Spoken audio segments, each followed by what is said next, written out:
Text 1 makes a claim. The question asks how the second author would answer it, not what author 2 thinks in general. What author 2 says back to that.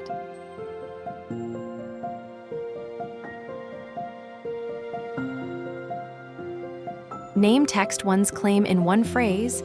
The lanes failed because travel times did not move. Now find where author 2 meets it. Author 2 never disputes the number.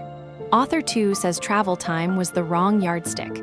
So the response is about the standard, not the data. That is A.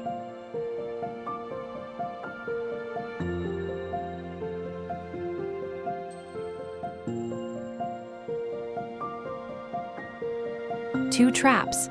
A true sentence from text 2 that never touches text 1's claim.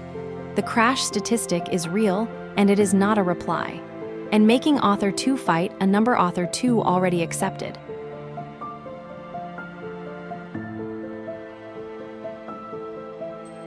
Name the claim, then find the sentence aimed at it.